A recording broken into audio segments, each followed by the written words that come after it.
ஹெல்தியான morning routine தாங்க பார்க்க போகிறோம். இன்றைக்கி எங்களோட ஹெல்தியான மார்னிங் ரொட்டீனில் முருங்கைக்கீரை தண்ணி, அதுக்கப்புறம் பாப்பாங்களுக்கு என்ன ஸ்நாக்ஸு, என்ன பிரேக்ஃபாஸ்ட் கொடுத்தேன் அப்படிங்கிறது தாங்க காட்ட போகிறேன்.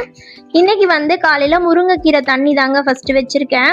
இதுக்கு முன்னாடிலாம் முருங்கைக்கீரையில் சூப்பு தாங்க செஞ்சு குடிப்போம். ஆனால் இப்போ கொஞ்ச நாளாக இது பழக்கப்படுத்திகிட்டு இருக்கோம். முருங்கைக்கீரையில் உப்பு எதுவுமே சேர்க்காம வெறுமனே முருங்கைக்கீரையை நல்லா க்ளீன் பண்ணிவிட்டு அதில் இருக்க சின்ன சின்ன குச்சி எல்லாமே சேர்த்துக்கலாங்க. கீரை மட்டும் இல்லை, தண்டு எல்லாத்தையுமே போட்டுட்டு வெறும் தண்ணி மட்டும் ஊற்றிட்டு நல்லா கொதிக்க வச்சுட்டு உப்பு எதுவுமே சேர்க்காம அப்படியே குடிச்சிருவோங்க.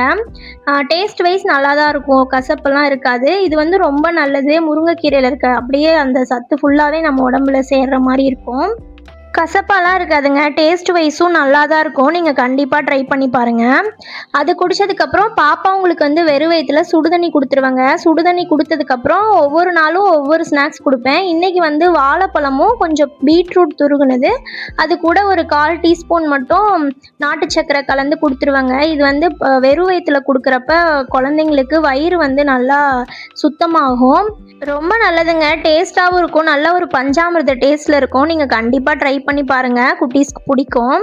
அதுக்கப்புறம் நான் பிரேக்ஃபாஸ்ட்டுக்கு குதிரைவாலி அரிசியில் பொங்கல் தாங்க செஞ்சுருக்கேன். குதிரைவாலி அரிசி ஒரு கப் எடுத்து நல்லா ஒரு 4 டைம் கழுவிக்கலாங்க. கழுவுனதுக்கப்புறம் 1/4 டம்ளர் பாசிப்பருப்பு எடுத்து வறுத்து அதையும் கழுவிக்கலாங்க.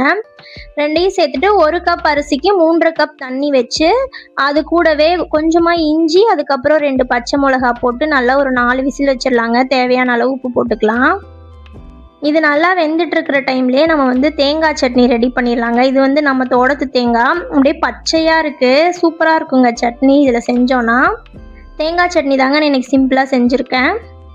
அதுக்கப்புறம் பொங்கல் வெந்துருச்சு. அந்த கேப்லேயே நம்ம தாளிச்சிடலாம். இதை பாருங்கள் எந்த அளவுக்கு சூப்பராக இருக்குதுன்ட்டு. நம்ம சிறுதானியத்துக்கெலாம் நெய் ஃபுல்லாக சேர்த்துக்கலாங்க, எண்ணெய் சேர்க்காம. அப்படி செய்கிறப்ப டேஸ்ட் நல்லாயிருக்கும். நெய் ஒரு 4 டீஸ்பூன் ஊற்றிக்கோங்க. அது கூடவே சீரகம், கொஞ்சம் மிளகு, அதுக்கப்புறம் முழு மிளகு இல்லாமல் கொஞ்சம் உடச்சும் போட்டிருக்கேன். அது கூட கொஞ்சமாக இஞ்சி கட் பண்ணி போட்டுட்டு முந்திரி பருப்பு போட்டு அப்படியே கருவேப்பிலை போட்டு தாளித்து கொட்டிடலாங்க. அவ்வளோதான், பொங்கல் ரெடி ஆயிரும். சூப்பராக இருக்குங்க. டேஸ்ட்டு ஒன்றும் வித்தியாசம்லாம் தெரியாது. நம்ம நார்மல் அரிசி பொங்கல் மாதிரி தான் இருக்கும்.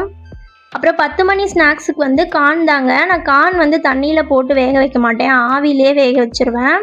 இது ஸ்கூலுக்கு ஸ்நாக்ஸ் எடுத்துகிட்டு போகிறக்கு. அவங்களுக்கு லஞ்ச் இல்லைங்க, இப்போது ஆஃப் டே ஸ்கூலுங்கிறனால ஸ்நாக்ஸ் மட்டும்தான்.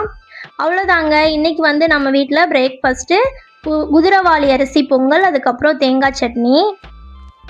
இந்த மாதிரி ஒரு ஹெல்தியான லைஃப் ஸ்டைல் ஃபாலோ பண்ணணும்னு நினச்சிங்கன்னா மறக்காமல் நம்ம சேனலை சப்ஸ்கிரைப் பண்ணிக்கோங்க. இந்த வீடியோ உங்களுக்கு பிடிச்சிருந்துச்சுன்னா ஒரு லைக் பண்ணி ஷேர் பண்ணிக்கோங்க. Thank you friends.